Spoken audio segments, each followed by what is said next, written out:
Bismillahirrahmanirrahim. Assalamualaikum warahmatullahi wabarakatuh.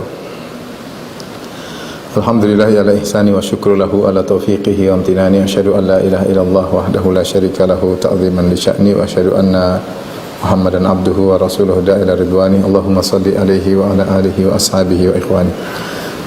Para ikhwan akhwat, para ibu dirahmati Allah Subhanahu wa taala, sebagaimana pernah kita sampaikan bahwasanya di antara metode Allah Subhanahu wa taala untuk menjelaskan sesuatu agar lebih mudah dipahami adalah dengan bidorbil amsal, dan dengan memberikan perumpamaan-perumpamaan. Dan dalam Al-Quran banyak sekali perumpamaan-perumpamaan. Allah Subhanahu wa taala berfirman, di antaranya perumpamaan tersebut, alam tara kaifa daraballahu mathalan kalimatan tayyibatan kasyajaratin tayyibatin asluha thabitun wa far'uha fis sama' tu'ti ukulaha kulla hinin bi'idni rabbiha wa yadribullahu al-amthala lin-nasi la'allahum yatadhakkarun. Kata Allah Subhanahu wa taala, dan perumpamaan kalimat yang baik, ya, seperti sebuah pohon yang baik pula, kasyajaratin thayyibah, asluha thabit, yang pokoknya atau akarnya adalah kokoh, wa far'uha fis sama', sementara cabangnya menjulang ke atas. Tu'ti ukulaha kulla hinin bi'idni rabbiha, yang pohon ini memberikan buah-buahnya, ya, setiap saat dengan izin Rabbnya. Wa yadribullahu al-amthala lin-nas, demikianlah Allah Subhanahu wa taala memberikan perumpamaan bagi manusia la'allahum yatadhakkarun, agar mereka bisa ingat kepada Allah Subhanahu wa taala. Ini di antara sekian banyak perumpamaan yang Allah sebutkan dalam Al-Quran. Di antaranya perumpamaan yang kita sebutkan tadi tentang kalimat yang baik, yang dia adalah suatu yang maknawi, diumpamakan seperti pohon yang baik. Sebagian menafsirkan kalimat tersebut adalah iman, ada yang mengatakan kalimat tersebut adalah tauhid, ya.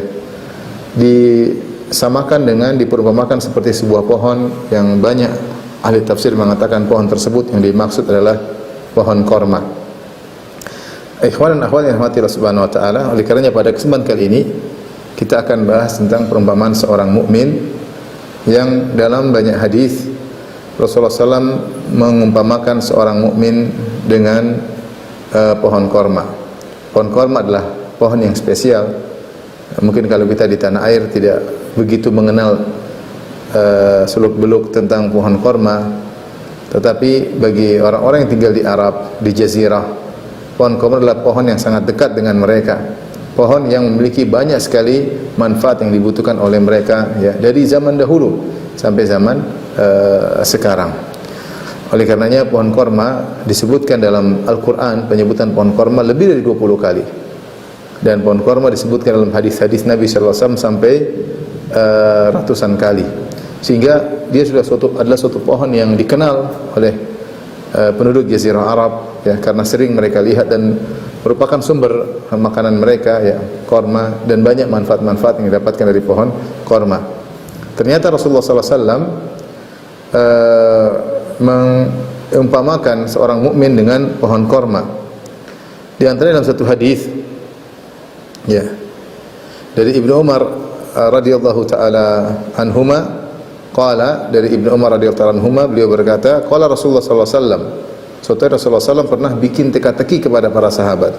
Kata Nabi sallallahu alaihi wasallam, inna minasyajari syajaratan la yasqutu waraquha, sungguhnya di antara pohon-pohon ada sebuah pohon yang daunnya tidak pernah gugur. Ada sebuah pohon yang daunnya tidak pernah gugur. Wa innaha mathalul muslim, dan sungguhnya pohon tersebut perumpamaannya seperti seorang muslim, atau muslim perumpamaannya seperti pohon tersebut. Fahadithuni ma hiya, kabarkanlah kepadaku wahai para sahabatku, pohon apakah itu. Jadi Rasulullah SAW suatu hari kasih teka-teki kepada para sahabat. Rasulullah SAW mengatakan ada pohon daunnya enggak pernah gugur. Kemudian perumpamaannya seperti seorang muslim. Rasulullah berpikir daunnya enggak pernah gugur, perumpamaannya seperti muslim. Ya, kabarkanlah kepadaku pohon apakah itu. Apa kata Ibnu Umar? Fawaqa'an nasu fi syajaril bawadi. Maka orang-orang mulai menjawab tentang pertanyaan Nabi SAW, pohon ini, pohon anu, pohon ini. Tapi mereka menyangka pertanyaannya adalah pertanyaan yang sulit, sehingga pikiran mereka pergi ke pohon-pohon yang ada di lembah-lembah, pohon ini, pohon ini. Ternyata jawabannya sangat mudah. Ternyata pohon korma yang dekat dengan mereka. Apa kata Ibnu Umar radhiyallahu ta'ala anhuma yang meriwayatkan hadis? Beliau berkata, "Fa waqa'a fi nafsi annaha an-nakhlah, fastahyaitu." Terbetik dalam hatiku ketika Nabi bertanya pohon apakah itu, terbetik dalam hatiku pohon tersebut adalah pohon korma. Fastahyaitu, tapi aku malu untuk bertanya. Dan sebagian riwayat, fa idza ana asgharul qaum. Ternyata aku adalah yang paling muda yang hadir. Dalam riwayat dia mengatakan, "Ra'aitu Nabi sallallahu alaihi wasallam, ra'aitu Abu Bakar wa Umar wa huma lam yatakallama." Aku melihat Abu Bakar dan Umar hadir tapi mereka tidak menjawab pertanyaan tersebut dan aku malu di antara adab ya. Meskipun Ibnu Umar tahu jawabannya, namun melihat ada orang senior-senior tidak menjawab, maka Ibnu Umar tidak menjawab ya. Maka para sahabat berkata, jadi mereka jawab, "Pohon ini ya Rasulullah, pohon ini Rasulullah." Salah. Kemudian para sahabat berkata, "Hadithna ma hiya ya Rasulullah." Kabarkanlah kepada kami pohon apakah itu wahai Rasulullah. Maka Nabi berkata, "Hiya nakhlah." Dia adalah pohon korma. Jadi para sahabat menyangka pertanyaannya susah, ternyata jawabannya susah, ternyata jawabannya mudah. Pohon korma yang mereka kenal. Ya. Dalam sebagian riwayat ya dari Ibnu Umar, qala sami'tu Rasulullah sallallahu alaihi wasallam yaqul, aku mendengar Rasulullah sallallahu alaihi wasallam bersabda, "Mathalul mu'min mathalun nakhlah." Perumpamaan seorang mukmin seperti perumpamaan sebuah atau pohon korma. Ma akhadta minha min syai' nafa'aka. Bagian apapun yang kau ambil dari pohon tersebut pasti bermanfaat. Apapun kau ambil dari bagian pohon korma tersebut pasti bermanfaat, ya. Mathalul mu'min mathalun nakhlah. Perumpamaan seorang mukmin seperti perumpamaan korma. Ma akhadta minha min syai', apapun yang kau ambil, ma akhadta minha min syai', apapun yang kau ambil dari pohon tersebut, nafa'aka, bermanfaat bagimu. Dalam riwayat yang lain, tadi dari Ibnu Umar, sekarang dari hadis Anas bin Malik radhiyallahu taala anhu. Qala utiya Rasulullah sallam biqina'in alaihi rutabun. Faqala mathalu kalimatin tayyibatin kasyajaratin tayyibatin asluha thabitu wa far'uha fis sama' tu'ti ukulaha kulla hinin bi idzni rabbiha. Qala hiya nakhlah. Satu hari Rasulullah sallam didatangkan semacam sekeranjang isinya rutab, yaitu korma-korma yang rutab. Korma kan pertama hijau, setelah hijau kemudian menjadi balah, yaitu agak merah. Kalau kita ke Madinah kita sudah merah, setelah merah kemudian dibiarkan lagi menjadi kuning, itulah rutab yang dimakan seperti makan buah. Nanti kalau sudah semakin ini jadi hitam jadi korma, jadi makanan pokok. Ya, jadi korma hijau juga diambil, merah juga diambil. Kalau orang Indonesia hijau diambil untuk orang bilang obat kesuburan. Kemudian yang merah, kemudian yang kuning, itulah rutab. Setelah kuning baru kemudian dibiarkan lagi menjadi hitam, menjadi korma sebagai bahan makanan pokok. Adapun rutab dimakan seperti buah-buahan. Ya. Maka satu hari Rasulullah SAW mendatangkan sekeranjang rutab. Kemudian Rasulullah SAW berbicara kepada para sahabat, "Mathalu kalimatin thayyibah." Perumpamaan kalimat yang baik. Kasyajaratin thayyibah, seperti pohon yang baik. Asluha thabit, yang di mana pokoknya kokoh, wa far'uha fis sama', sementara cabangnya menjulang ke langit. Tu'ti ukulaha kulla hinin bi idzni rabbiha. Yang pohon tersebut memberi buahnya setiap saat dengan izin Rabbnya. Maka Nabi berkata, hiya nakhlah, pohon yang dimaksud, yang dijadikan perumpamaan oleh Allah adalah pohon korma. Kemudian wa mathalu kalimatin khabithah kasyajaratin khabithatin ijtuthat min fawqil ardi ma laha min qarar.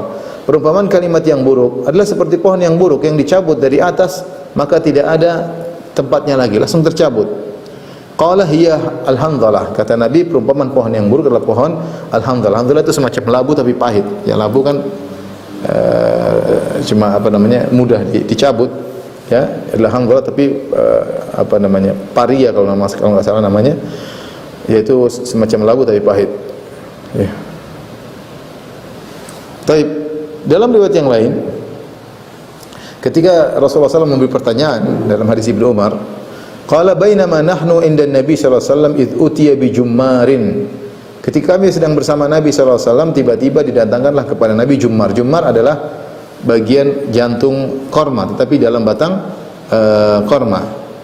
Ya, kalau kita gambarkan, ya, ini saya sudah pernah gambarkan. Seperti ini pohon korma. Ini batang terakhirnya. Nah, jummar dia berada di dalam sini, ya, dalam sini jummar. Dia di dalam sini. Itu bagian atas, bagian dalam. Bagian dalam bagian dalam dari bagian teratas batang korma. Kalau mau diambil jantung korma, ini jantung korma ya, maka harus dipotong korma tersebut, diambil batang jantung korma, maka korma mati. Bukan seperti jantung pisang, jantungnya di luar. Nah, ini dan rasanya manis, jantung korma namanya jumar, rasanya manis. Saya pernah makan ya. Jadi kalau pohon korma sudah tidak dipakai, mau diambil batangnya, mau dipotong-potong, maka biasanya diambil jumarnya di bagian warna putih di dalam. Jadi di batangnya dicungkil dulu, baru kemudian diambil, namanya jumar, dan itu rasanya manis ya. Disebut dengan jantung korma ya, qalbu an-nakhlah. Suatu hari Nabi SAW didatangkan jumar. Maka Rasulullah SAW kemudian berkata, inna minasyajari lama barakatuhu ka barakatil muslim. Sungguhnya di antara pepohonan ada yang keberkahannya seperti keberkahan seorang muslim. Apakah pohon tersebut? Maka para sahabat jawabnya pohon aneh-aneh. Ternyata Nabi mengatakan dia nakhlah, dia pohon korma. Jadi terkadang teka-teki tidak sulit seperti teka-teki yang disampaikan oleh Nabi SAW. Padahal jawabannya sudah di depan mata. Dalam sebagian riwayat Nabi SAW ada jumar, dalam sebagian riwayat Rasulullah SAW jantung korma, dan sebagian riwayat Rasulullah dibawakan rutab. Berarti kan jawabannya mudah. Tapi biasanya orang menyangka kalau tanya teka-teki biasanya jawabannya sulit, ternyata mudah. Nah, perhatikan topik kita adalah perumpamaan muslim dengan kurma ya. Apa perumpamaannya yang Allah sebutkan dalam surat Ibrahim. Dalam surat Ibrahim. Bentar, saya lihat ayatnya nomor berapa.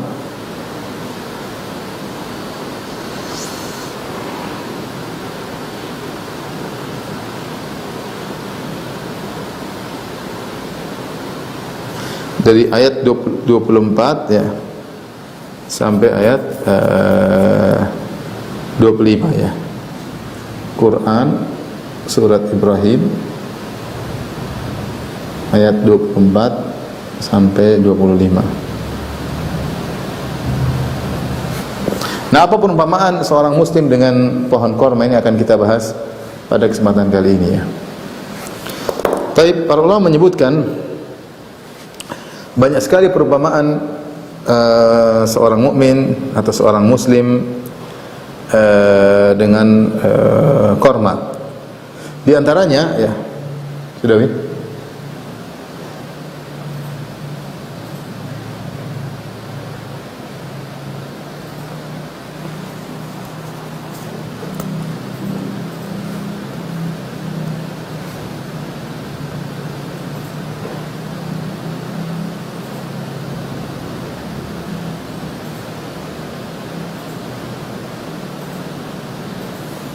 Banyak ulama yang bahas masalah ini. Di antaranya Ibnu Qayyim rahimahullahu taala dalam kitabnya Miftah dari Sa'adah. Ibnu Qayyim menyebutkan beberapa persamaan pohon korma dengan mukmin. Namun kita sebutkan sebagian yang disebut oleh para ulama tersebut ya. Di antaranya banyak sisi. Yang pertama bahwasanya keberkahan korma disamakan dengan keberkahan mukmin sejati.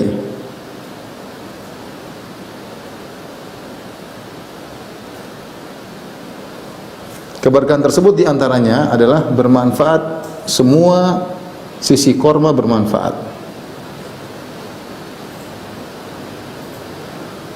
Bermanfaat. Ya. Makanya disebutkan kata Nabi SAW, mathalul mu'min mathalun nakhlah. Perumpamaan seorang mukmin seperti perumpamaan korma. Ma akhadta minha min syai' nafa'aka. Kata Nabi sallallahu alaihi wasallam, ma akhadta minha min syai' nafa'aka. Apa saja yang kau ambil bermanfaat.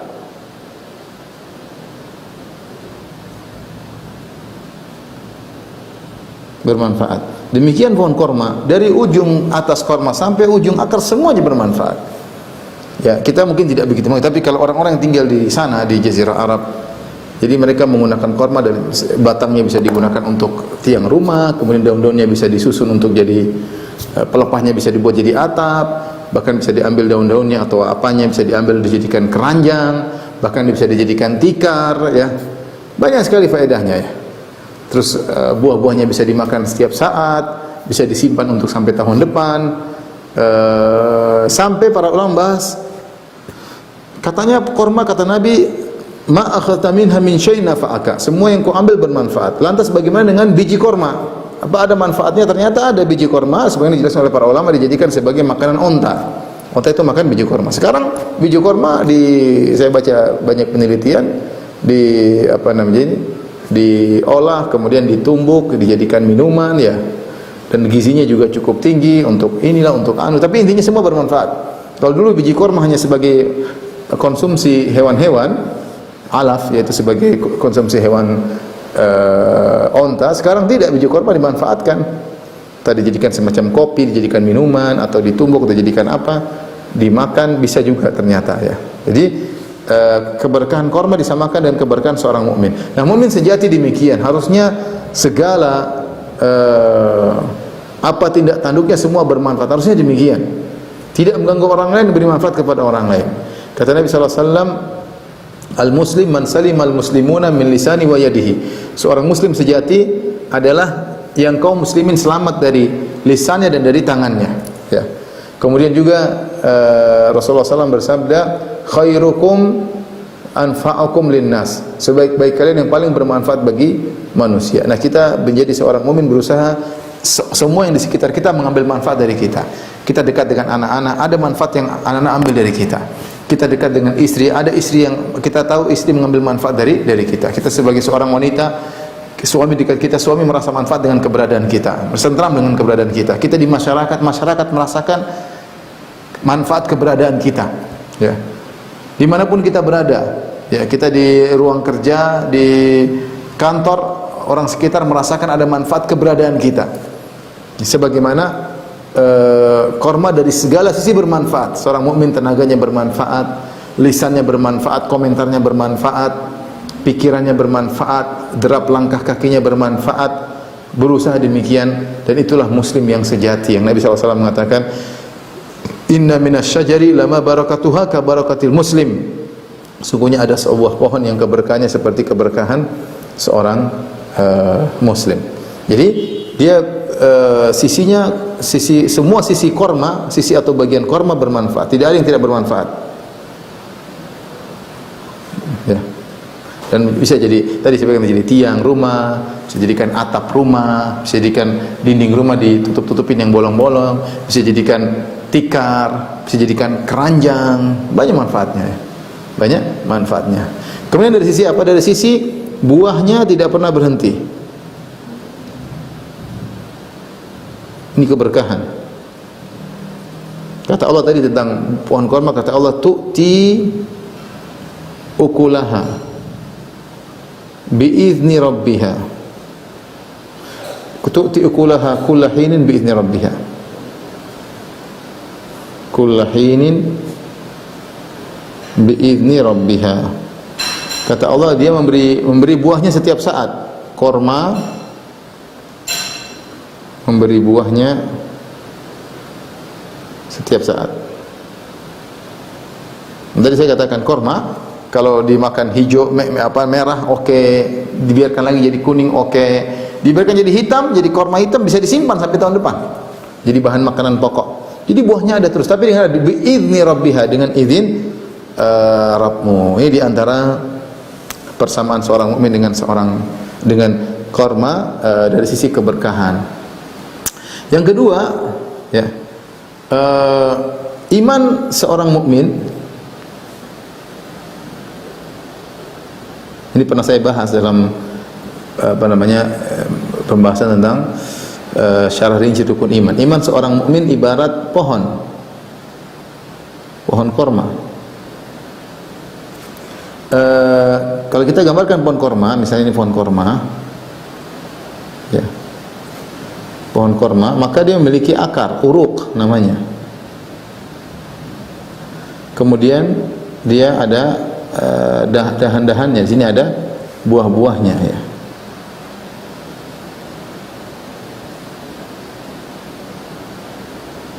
Dan seterusnya buah-buahnya.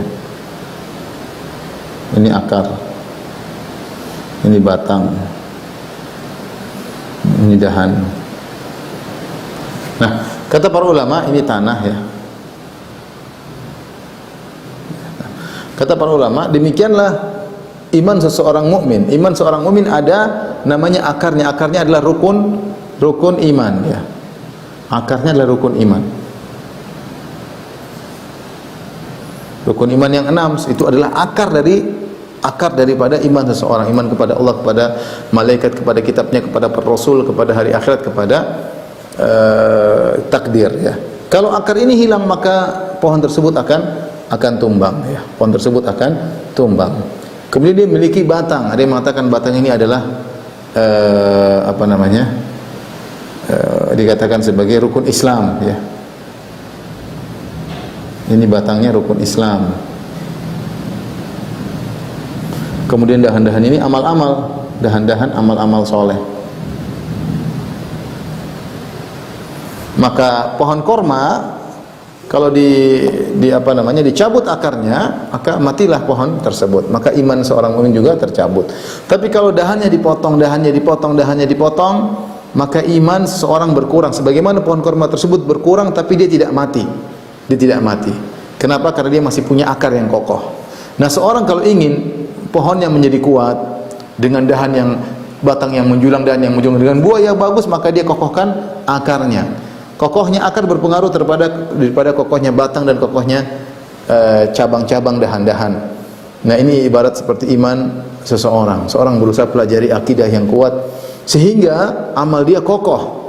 Amal dia tidak dibangun di atas riya, amal dia tidak dibangun karena mencari pujian, tapi amal dibangun di atas ilmu yang matang, di atas akidah yang matang. Ini diantara sebagian ulama mengatakan diantara kesamaan antara pohon korma dengan seorang mukmin. Kemudian diantara kesamaannya 3. Tadi Nabi SAW mengatakan la tasqutu waraquha, la tasqutu waraquha, daunnya tidak pernah gugur. Maka dikatakan adalah korma adalah pohon yang paling sabar. Korma adalah pohon yang paling sabar dalam menghadapi terpaan angin ya. Dalam menghadapi terpaan angin. Daunnya tidak pernah gugur. Musim panaskah, baik musim panas maupun musim dingin, musim syita, musim saif, daunnya tidak pernah gugur. Ini pohon korma enggak ada daun gugur-guguran. Beda kalau kita di tanah air kan pohon banyak, orang nyapu terus. Saya kalau main ke taman mini selalu ada petugas yang menyapu daun-daun yang berguguran. Pohon korma enggak. Dia pohon paling kuat. Dia pohon paling kuat, musim dingin, musim panas tetap pohonnya kokoh dan daunnya tidak pernah gugur. Maka demikianlah seorang mukmin. Di dunia ini tidak ada namanya ujian yang tidak menerpa. Kita semua diuji. Semua diuji, suami diuji, istri diuji, anak-anak diuji. Kadang kita diuji dengan orang terdekat kita. Ada sebagian suami diuji dengan istrinya, ada istri diuji dengan suaminya, ada ibu diuji oleh anak-anaknya, ada anak diuji oleh orang tuanya. Kadang diuji dengan tetangganya, kadang diuji dengan rekan kerjanya, kadang diuji dengan bosnya. Kadang diuji dengan penguasa, kadang diuji dengan rakyat. Semua hidupnya ujian. Tetapi seorang mukmin dia ingat pohon korma tegar.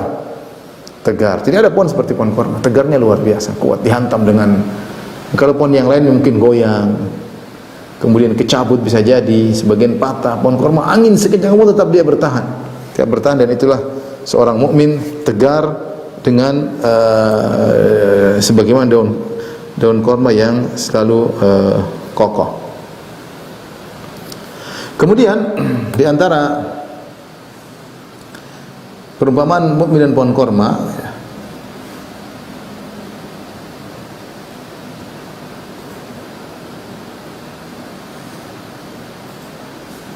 di antaranya korma membutuhkan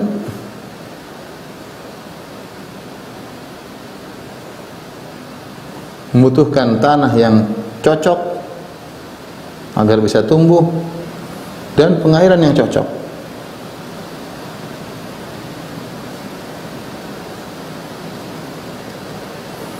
Maka demikian juga seorang muslim ini tidak bisa di sembarang tempat. Dia lama-lama bisa terpengaruh, lama-lama imannya semakin lemah ya, dan dia butuh siraman rohani. Kalau siraman rohani sudah cukup, maka korma adalah pohon yang paling sabar dari rasa haus. Kata para ulama, kalau korma para ahli korma, kalau korma sudah diberi air yang cukup, meskipun nanti setelah itu air tidak datang-datang, dia kuat ya. Tapi dia butuh untuk asupan air ya, dengan yang pas, dan dia butuh di tanaman yang pas. Lihat pohon korma tidak sembarang ditanam. Kalau ditanam di sebagian tempat, seperti pohon korma tanam di Indonesia, ada tanam korma di Indonesia tapi nggak ada buahnya. Ada tempat tetangga punya korma, tumbuh, daunnya tumbuh, indah dilihat, tapi buahnya nggak ada. Buahnya nggak ada. Apalagi seperti kalau korma-korma spesial seperti korma ajwa. Korma ajwa, saya pernah ketemu dengan pekebun pohon korma. Ya, dia bilang kami sudah mencoba menanam pohon ajwa di luar kota Madinah. Ya, tapi tidak bisa tumbuh seperti di kota Madinah ya. Korma ajwa khusus di kota Madinah. Tapi intinya korma membutuhkan tempat yang spesifik. Demikian juga dengan asupan air yang cukup. Maka demikian juga seorang mukmin butuh tempat yang tepat ya, kemudian asupan rohani yang tepat ya. Kalau tidak dikasih air lama-lama, ya sekuat apapun, maka korma tersebut akan mulai sakit dan akhirnya mati. Demikianlah iman kita ini butuh dikasih siraman rohani ya. Makanya dalam hadis kata Nabi SAW, innal iman la yakhlaqu fi jawfi ahadikum kama yakhlaqu thawbul khaliq. Sungguhnya iman itu dalam diri kalian bisa menjadi layu, menjadi lesuh, sebagaimana baju yang sudah lama dipakai lama-lama menjadi lesuh ya. Makanya fas'alullaha an yujaddidal imana fi qulubikum. Maka hendaknya kalian minta kepada Allah agar Allah memperbarui iman ke dalam hati kita. Makanya kita sering berdoa, Allahumma in as'alukal huda wa tuqa wal afafa wal ghina. Ya Allah, kami mohon kepada Engkau petunjuk dan kami minta mohon kepadamu takwa.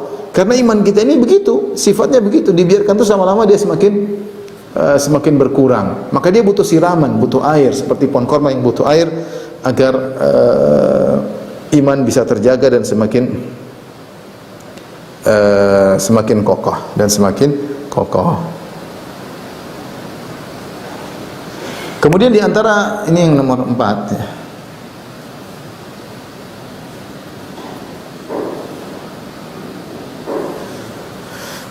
Kemudian di antara kesamaan korma, Syekh Abdul Razak menyebutkan 5, yaitu nomor 5 bahwasanya korma pun berbeda-beda bentuknya. Berbeda-beda bentuk dan hasilnya. Sebagaimana mukmin pun berbeda-beda.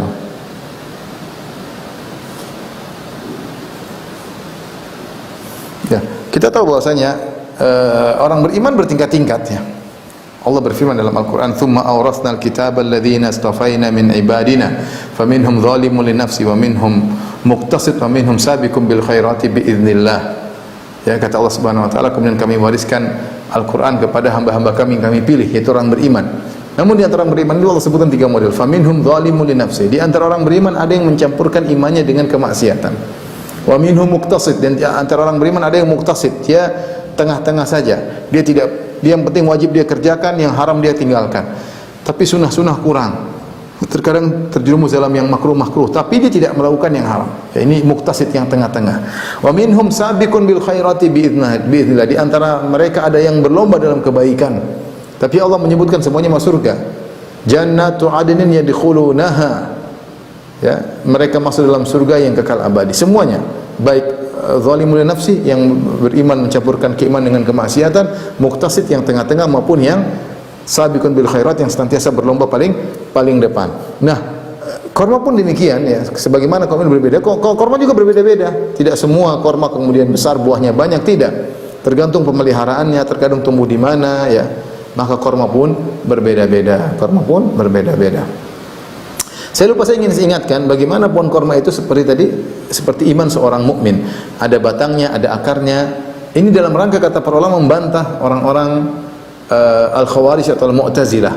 Khawarij atau Mu'tazilah berpendapat jika seorang melakukan satu kemaksiatan dosa besar, maka akan hilang seluruh imannya, ya. Mereka mengatakan iman satu kesatuan, kalau hilang sebagian hilang seluruhnya. Sehingga di antara mereka mengatakan siapa yang terjerumus dalam dosa besar, maka keluar daripada Islam, keluar daripada iman, ya, keluar daripada iman. Maka analogi pohon korma tidak demikian. Pohon korma kalau kita patahkan batangnya, mungkin kita pangkas ininya, dia tidak bakalan mati. Tapi dia memang kurang, pohon yang kurang, selama akarnya masih kokoh. Maka ini bantahan kepada orang-orang Mu'tazilah atau Khawarij yang mudah mengkafirkan, memvonis orang keluar dari Islam gara-gara melakukan sebagian kekurangan, melakukan sebagian maksiat. Kita bilang korma pun demikian. Korma selama batangnya dan akarnya masih ada, maka dia masih pohon korma meskipun banyak kekurangan, tapi dia masih pohon korma. Seorang mukmin melakukan maksiat selama usul imannya, akar imannya masih kokoh, masih ada, maka tidak dikatakan kafir meskipun dia terjerumus dalam banyak kemaksiatan. Taib, ini di antara perumpamaan mukmin dan korma. Perumpamaan berikutnya,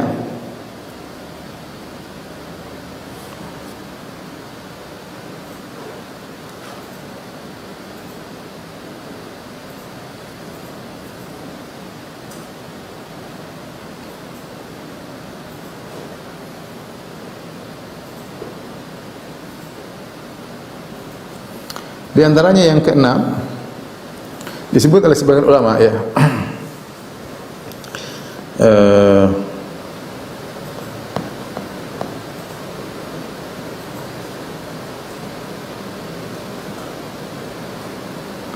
Oleh Ibnu Hubairah, Al-Wazir Ibnu Hubairah, dia menyebutkan bahwasanya dari sisi perumpamaan korma dengan mukmin, dari sisi korma selalu bermanfaat, manfaatnya terus menerus, manfaatnya tidak pernah henti.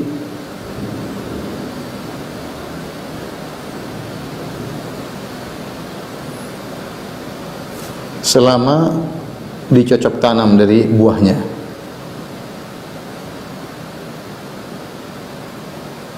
Dengan biji-bijinya, ya. Jadi Ibnu Hubairah punya logika, korma ini dari dulu sampai sekarang masih ada. Kadang korma ini mati tapi dia punya biji ditanam lagi sehingga muncul lagi. Nanti tanam lagi anak, kemudian mati lagi, terus anak-anaknya demikian. Maka demikian pula seorang mukmin.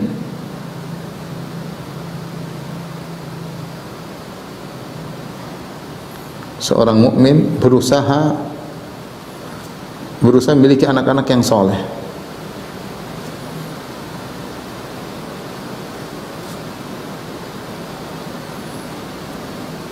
Jadi anak soleh ini kalau kita didik, kita yang menjadikan sebab dia menjadi orang yang soleh, maka pahala dia ngalir sama kita. Kita sudah meninggal, kita punya anak 5 misalnya, kita sudah meninggal, tapi anak semua kita yang masukkan ke pondok atau kita panggil guru ngaji di rumah, kita didik akhlaknya, maka semua kebaikan yang dilakukan yang akibat dari motivasi kita, dari biaya kita yang kita keluarkan, dari apa yang kita ajarkan, maka pahala yang ngalir sama kita, sehingga kita selalu mendapatkan pahala tiada henti.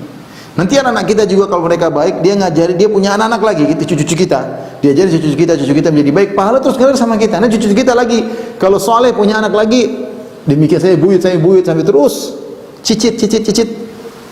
Selama itu dari hasil perhatian kita kepada anak-anak kita dahulu, dan itu berterus menerus turun temurun, pahala ngalir sama kita. Subhanallah, ya.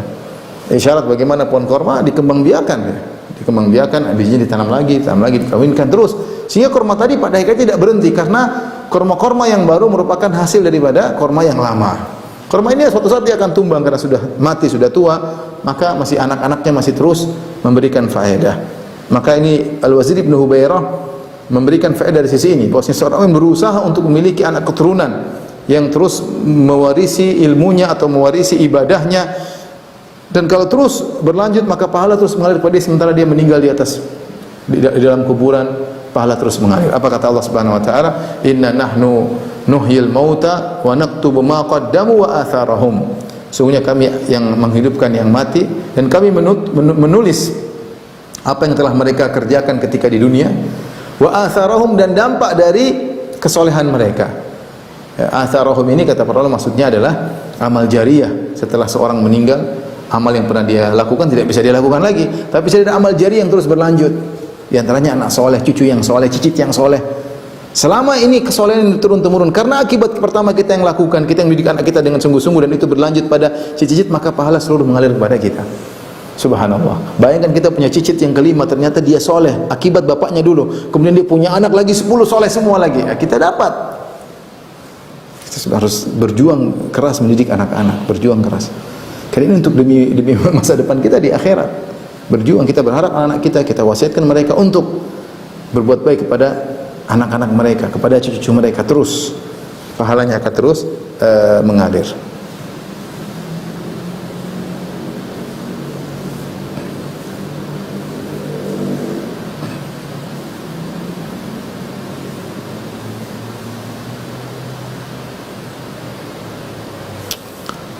Kemudian di antara manfaat kesamaan 7 ya. Nomor 7, ingat tadi jantung korma, jantung korma. Tadi bahasa Arabnya jummar.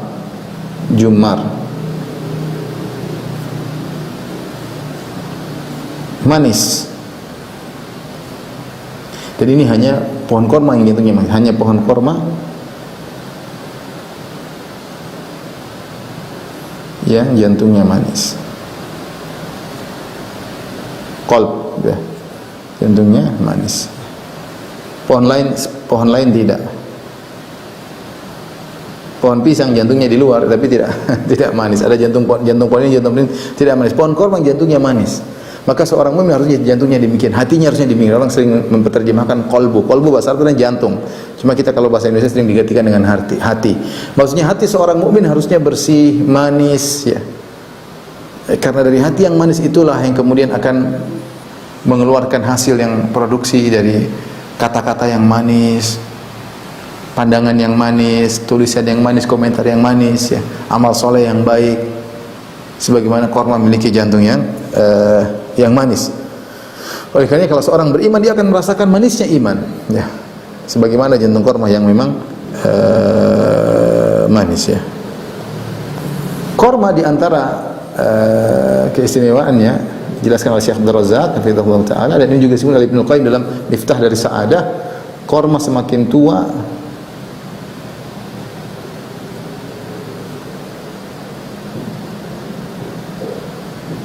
semakin baik buahnya.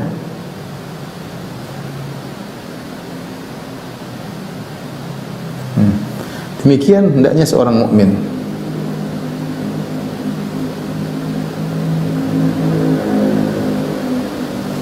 Semakin tua semakin dekat kepada Allah. Berusia semakin bertakwa. Dalam hadis Rasulullah ditanya, "Man khairun nas?" Ya Rasulullah, siapa orang yang paling terbaik? Kata Nabi sallallahu alaihi wasallam, "Man tala umruhu hasuna amaluh." Orang terbaik adalah orang yang panjang umurnya dan baik amalnya. Panjang umur dan baik amalnya. Seorang mukmin demikian harusnya ketika dia semakin tua, 40 ke 50, 50 ke 60, dia semakin bertakwa, semakin berbicara hati-hati, semakin rajin ibadah, tidak sembarang komentar, bukan semakin berfoya-foya, semakin lupa dengan akhirat, semakin duniawi. Ini bukan. Korma semakin tua semakin baik hasilnya. Ya, semakin baik hasilnya ya. Kemudian di antara kesamaan korma disebut oleh Ibnu Qayyim rahimahullahu taala, buahnya mudah diambil.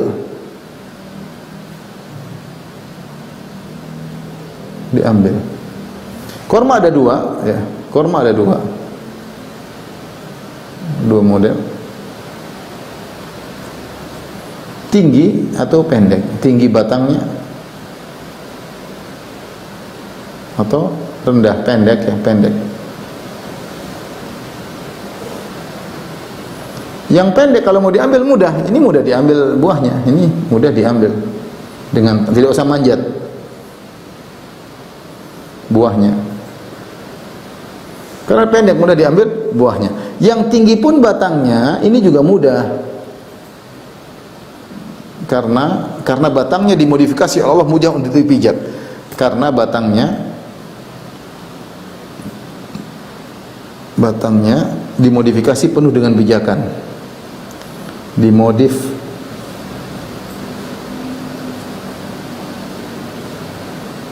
mudah dipijat, mudah dipanjat. Ya.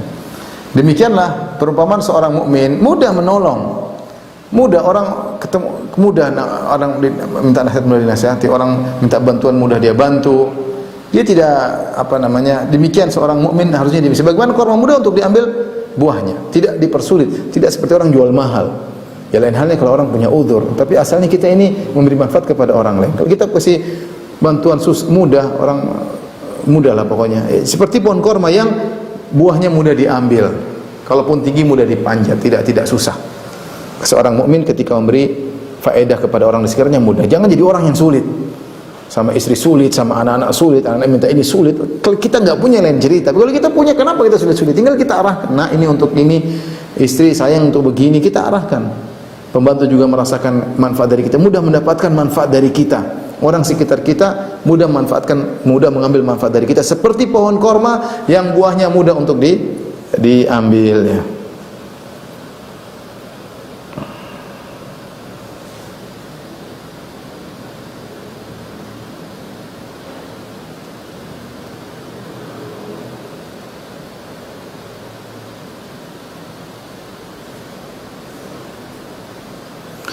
Kemudian di antara manfaat korma disebutkan oleh Ibnu Qayyim rahimahullahu taala, mungkin yang terakhir ya, 10, tidak pernah manfaatnya hilang secara total. Tidak pernah. Kata Ibnu Qayyim rahimahullahu taala, beliau berkata, la annaha la yata'attal naf'uha bil kulliyah abadan. Tidak pernah manfaatnya hilang secara total. Bal in ta'attalat minha manfa'ah fa fiha manafi' ukhra. Kalau ada sebagian manfaat dari korma yang tidak berfungsi, maka masih ada manfaat-manfaat yang lainnya. Jadi mungkin ada tidak berbuah atau lagi apa, ada manfaat yang lain. Tidak pernah hilang manfaatnya sama sekali. Hatta law ta'attalat thimaru hasanah. Taruhlah bahwasanya pohon korma tersebut lagi sakit sehingga tidak bisa punya buah selama setahun. Lakana linasi fi sa'afiha wa khusiha wa lifiha wa karbiha manafi'. Maka pada bagian korma yang lain, pada pelepahnya, pada apa saja bagian daripada korma bermanfaat meskipun enggak ada buahnya. Kata Ibnu Qayyim rahimahullah, ada bagian korma saya tidak hafal secara bahasa Arab, ada leaf, ada karb, ada macam-macam ya. Khus ya, ada sa'af ya, macam-macam. Ini bagian korma semuanya bermanfaat. Orang-orang Arab mereka tahu ini bisa buat ini bisa buat anu, sehingga tidak ada satu manfaat yang terhalangi dari pohon korma kecuali ada manfaat yang lain ya. Ada manfaat-manfaat yang lain. Baik, ini wallahu a'lam bishawab, sekitar 10 perumpamaan antara seorang mukmin dengan pohon korma. Ada perumpamaan-perumpamaan yang lain yang disebut oleh para ulama namun tidak disetujui oleh para ulama yang lain. Ibnu Hajar menyebutkan ya, ada beberapa kesamaan yang dianggap sama dengan pohon korma namun menurut Ibnu Hajar tidak pas ya. Seperti misalnya bahwasanya korma tidak bisa berbuah kecuali dikawinkan, sebagaimana manusia juga harus dikawinkan. Ini bukan itu maksud Nabi, karena maksud Nabi adalah keberkahan korma, bukan bagian dari sisi korma. Memang korma benar dia hanya bisa berbuah kalau dikawinkan, maka manusia juga tidak bisa punya anak kecuali dikawinkan. Tapi kata Ibnu, itu benar tapi bukan itu maksud Nabi sallallahu alaihi wasallam. Atau dikatakan pohon korma kalau tenggelam penuh air semua maka mati. Manusia juga kalau tenggelam mati. Bukan itu maksudnya. Memang benar sama-sama mati, tetapi bukan itu maksudnya. Bahkan di sebagian pohon korma itu tal'uha raihatun li tal'iha raihatun kamanil adami. Pohon korma serbuknya kalau kita buka ada baunya seperti air mani laki-laki. Tapi bukan itu maksud Nabi sallallahu alaihi wasallam ya. Ini semua ada kesamaan tapi bukan itu maksud Nabi sallallahu alaihi wasallam, karena maksud Nabi antara pohon korma dengan muslim adalah dari sisi keberkahan. Jadi inilah ikhwan dan akhwat yang dirahmati Allah Subhanahu wa taala, seorang berusaha untuk menjadi seorang muslim yang sejati, mukmin yang sejati, memberi manfaat pada sekitarnya. Kita menjadi seorang mukmin yang keberadaan kita dirasakan manfaat, terutama bagi orang terdekat kita, anak kita, istri kita, orang tua kita, yang kalau kita tidak ada mereka merindukan keberadaan kita. Bukan sebaliknya menjadi seorang mukmin yang semua merasa susah hidup dengan kita dan ketiadaan kita diharapkan oleh mereka. Ya, kita pun demikian. Kalau sama teman-teman juga demikian, dirindukan keberadaan kita. Kenapa mereka merindukan keberadaan kita? Karena mereka merasakan ada manfaat dengan keberadaan kita, menjadi berkah.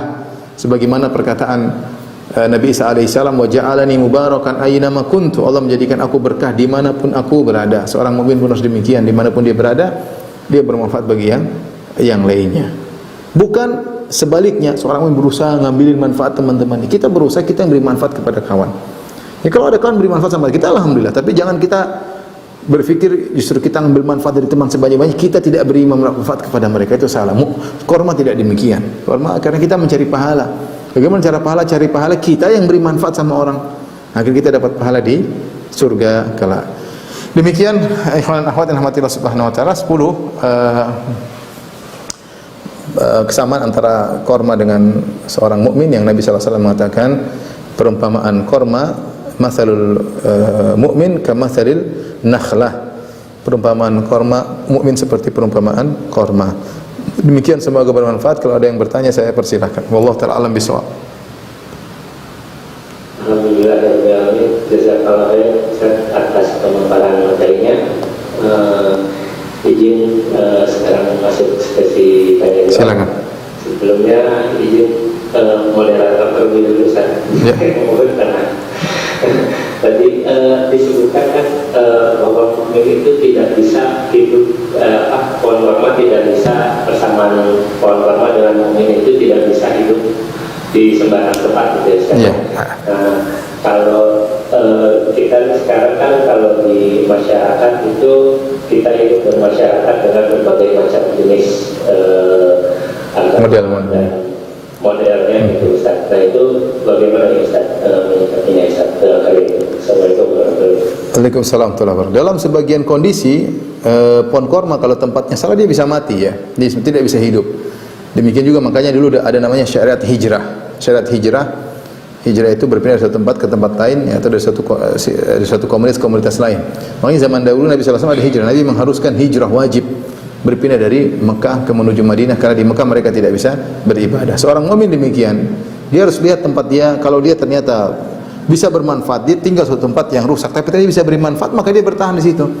Tapi kalau ternyata dia di lokasi tersebut ternyata dia semakin berkurang, tidak ada asupan air atau asupan iman kepada dirinya, imannya mulai kendor, hendaknya dia wajib untuk berhijrah. Jangan bertahan di situ.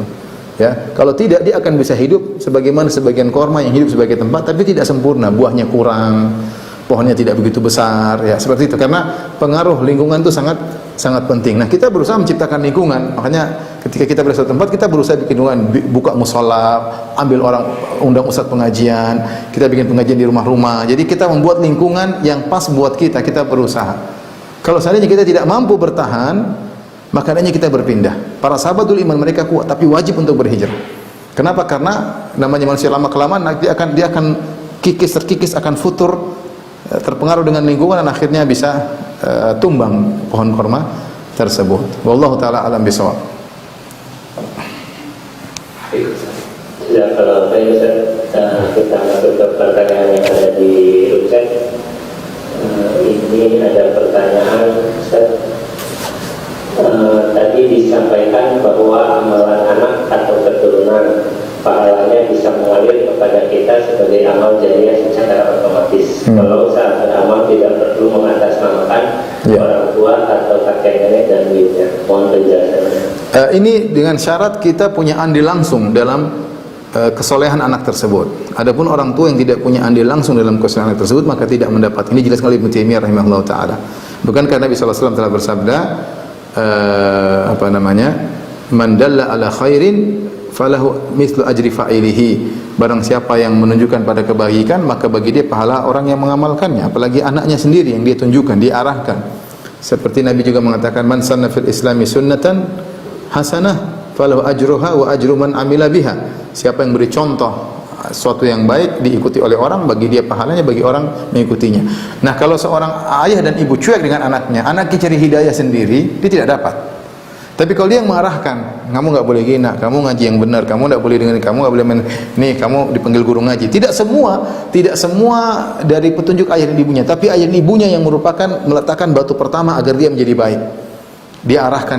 Nah, semua kebaikan-kebaikan yang hasil arahan orang tuanya, maka semua pahala akan ngalir kepada orang tuanya. Karena dia sebab utama dan sebab orang tua sangat besar. Makanya Nabi SAW mengatakan dalam hadis, kullu mauludin yuladu 'alal fitrah fa abawahu yuhawidanihi aw yunassirani aw yumajjisanihi. Setiap anak lahir dalam kondisi fitrah, orang tuanya yang menjadi, harusnya setiap anak lahir dalam kondisi Islam, tapi kedua orang tuanya menjadikan dia Yahudi, kedua orang tua menjadikan dia Nasrani, kedua orang tuanya menjadikan Majusi. Berarti pengaruh orang tua sangat luar biasa. Ada orang misalnya bapaknya nakal, kemudian tukang menjual, tapi anaknya tipe jadi ustaz. Ini tidak pengaruh. Anak ini pahalanya tidak ngalir kepada ayahnya karena ayah tidak pernah membimbing misalnya. Ayah tidak pernah membimbing. Jadi saya rasa kebanyakan kita berusaha membimbing anak kita. Ya, saya rasa kebanyakan kita berusaha membimbing, makanya kita fokus bimbing anak kita. Kita ingatkan juga, kamu nanti kalau punya anak, bimbing anakmu baik-baik. Karena kalau anak kita membimbing cucu kita bimbing buyut kita, cicit kita cicit berikutnya, pahalanya semua sama kita. Jadi ini manfaatnya kalau kita berusaha membimbing anak-anak dengan semaksimal mungkin. Wallahu ta'ala alam bisawab. Baik, terima kasih Ustaz atas jawabannya. Selanjutnya kami berikan kesempatan kepada yang raise hand terlebih Ustaz atas nama M. Raiha. Silakan di unmute terlebih dahulu. Kaki M. Raiha.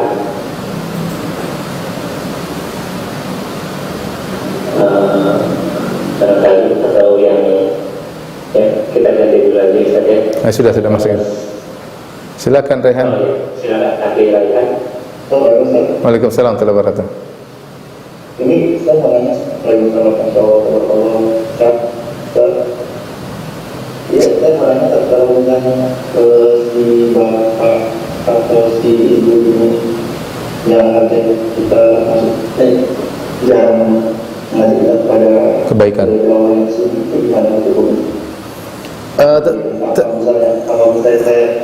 saya kebetulan kan tahu dari sunnah ini kan saya dikasih dari Allah atau dari Allah gitu kan, bukan dibimbing dari orang. Tidak harus. Jadi tidak harus orang tua langsung, tapi orang tua yang ngarahkan kebaikan. Kamu baik, kamu gaul sama ini, main ke masjid. Misalnya, kamu jangan gaul sama nakal, kamu sering ke masjid. Misalnya orang tua tidak langsung menunjukkan sunnah, dia juga nggak tahu sunnah, tapi diarahkan kamu ke masjid. Kalau ada ustadz yang pintar kamu ke situ. Kalau ada yang dengan arahan orang tua yang awal-awal ini kita terbawa sehingga dapat sunnah. Orang tua dapat karena dia termasuk bata pertama. Entah bata kedua ketiganya kita dapat sendiri, tapi bata pertama ini yang buat kita diarahkan, kamu harus ke masjid, kamu harus cari ustadz yang begini-begini misalnya. Ternyata kita dapatnya yang sunnah.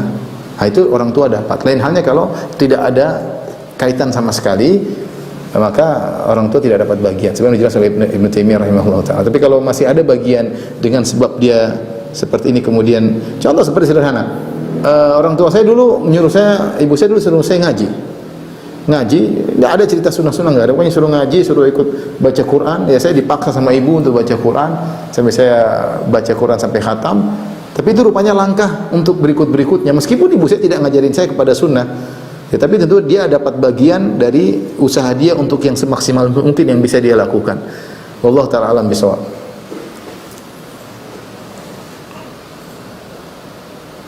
Baik, semoga bisa memberikan penjelasan.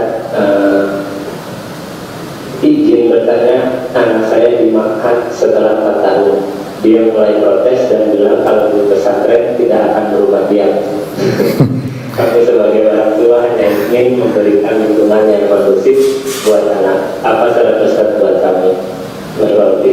Coba didekatin sama ustadznya. Ustadz yang dekat sama dia siapa yang bisa? Karena orang tua kadang kita nasihati, anak nggak begitu dengar. Tapi kalau ustadznya yang dia percaya, yang dia hormati, yang dia sayangi, mudah-mudahan bisa mendapat apa? Perlu diskusi. Kan maksud saya begini, anak soleh tidak selalu seharusnya di pondok. Bukan berarti di pondok pasti yang soleh, tidak. Ya, kita dapati juga anak-anak mungkin di sekolah biasa, tapi tentu yang paling terbaik kalau bisa di pondok ya. Tapi kondisinya adalah per kasus. Saya nggak tahu kasus sejauh mana anak ibu. Ya, kalau kita rata-rata anak masukin pondok rata-rata baik ya. Tapi ada kasus misalnya dia terganggu di pondok, ada yang bully dia bisa jadi sehingga dia mau keluar dengan berbagai macam alasan. Tapi intinya saran saya diskusi sama dia. Kalaupun harus keluar, cari tempat keluar yang baik. Kalau enggak, dia carikan ustadznya yang perhatian sama dia. Biar ustadznya yang kasih nasihat sama dia. Allah ta'ala alam bisawab. Mungkin pertanyaan terakhir, Abu Maryam. Nah, Ustaz, anak pilihkan dulu Ustaz. Boleh, akhwat boleh, silakan. boleh. Silakan. Yang saya maksud Ustaz atas nama Sinta Cinere. Oke, monggo silakan. Assalamualaikum Ustaz. Waalaikumsalam warahmatullahi wabarakatuh. Alhamdulillah Ustaz saya dinyanyi. Saya kerja di Puri Cinere Ustaz. Ya, silakan. Ya. Jadi pertanyaan saya ini Ustaz, saudara saya itu ponakan sebenarnya yang tidak berhijab Ustaz. Sedangkan saya sudah share ilmu, sudah insya Allah ya, mencontohkan juga walaupun dari luar atau dari dalam saya nggak bisa menilai. Itu saya tuh membayangkan kalau mereka bisa suatu saat katakanlah kiamat atau meninggal gitu Ustaz. Apakah syafaat itu bisa kita ajak untuk kita di akhirat mereka? Gitu. Apakah apa? Apakah kalau nanti di akhirat saya bisa mengajak mereka untuk ya katakanlah mengajak mereka ke surga, katakanlah itu misalnya Ustaz gitu. Ya. Karena mereka tuh di dunia ini belum berhijab padahal sudah dewasa. Karena di Al-Quran juga sudah dicantumkan wajibnya berhijab untuk wanita dewasa, amat dewasa. An-Nur 31 dan lain sebagainya Ustaz. Syukur Ustaz. Wafan. Kaedahnya bahwasanya syafaat berlaku bagi orang yang diizinkan oleh Allah Subhanahu wa taala dan kepada orang yang diridhoi oleh Allah Subhanahu wa taala. Ya. Allah mengatakan wa kam min malakin fis samawati la tughni syafa'atuhum syai'an illa min ba'di ay ya'dzana Allahu liman yasha'u wa yarda. Betapa banyak malaikat yang mereka adalah hamba-hamba Allah yang saleh, tidak pernah melakukan pembangkangan, tidak bermanfaat syafaat mereka sama sekali kecuali bagi orang yang Allah izinkan dan bagi orang yang Allah ridhai. Seandainya sebagian kita ada yang masuk surga dan Allah mengizinkan kita untuk beri syafaat, kita tidak bisa beri syafaat secara langsung. Orang yang masuk surga tidak bisa beri syafaat secara langsung, dia harus minta izin dulu. Nabi SAW ketika beri syafaat, Rasulullah SAW sujud dulu baru diberi izin. Kalau seorang minta izin kepada Allah, dia penghuni surga, kemudian Allah kasih izin, dia kemudian cari orang yang dia beri syafaat, mungkin ponakannya, mungkin ayahnya, mungkin suaminya, mungkin istrinya, maka orang itu pun harus diizinkan oleh Allah, diridhoi oleh Allah. Kalau tidak diridhoi, maka tidak bisa. Nah, untuk diridhoi harus bertauhid, tidak melakukan kesyirikan. Nah, yang diberi syafaat ini bisa jadi adalah pelaku dosa. Banyak di antara mereka masuk neraka, diberi syafaat akhirnya keluar. Selama dia bukan orang kafir, dia bertauhid, maka dia masih bisa dapat syafaat. Cuma perkaranya mereka memang tidak mudah. Pertama, apakah kita diizinkan memberi syafaat? Pertanyaan yang berat ya. Kita saja belum tentu masuk surga. Kalaupun kita masuk surga belum tentu bisa beri syafaat. Kalaupun bisa beri syafaat belum tentu kepada orang yang kita bisa pilih. Kalau Allah tidak ridhoi enggak bisa. Jadi saya katakan kita belum tentu masuk surga. Kalaupun masuk surga belum tentu bisa kita beri syafaat. Kalaupun kita boleh kasih syafaat belum tentu kepada orang seenaknya yang kita mau. Kalau dia diridhoi oleh Allah, berhak dapat syafaat, baru kita diizinkan beri syafaat. Kalau tidak, maka tidak. Jadi secara kaidah mungkin, semuanya mungkin. Mungkin seorang tante masuk surga, mungkin seorang tante beri syafaat kepada ponakannya meskipun pelaku maksiat tapi tidak musyrik, semuanya mungkin. Tapi itu adalah perkara yang tidak mudah. Kita tetap berusaha menyuruh saudara-saudara kita, kerabat kita, ponakan kita agar mereka beramal soleh. Karena yang paling bermanfaat bagi seorang bukan amal orang lain, tapi amalnya sendiri. Ya, seorang tidak selamat kecuali dengan amalnya sendiri. Masalah syafaat masalah kedua. Yang pertama amal dia sendiri yang paling bisa membantunya untuk selamat. Wallahu ta'ala alam bisawab. Demikian saja Abu Maryam apa yang bisa disampaikan. Kurang lebih saya mohon maaf. Wabillahi taufiq wal hidayah. Assalamualaikum warahmatullahi wabarakatuh.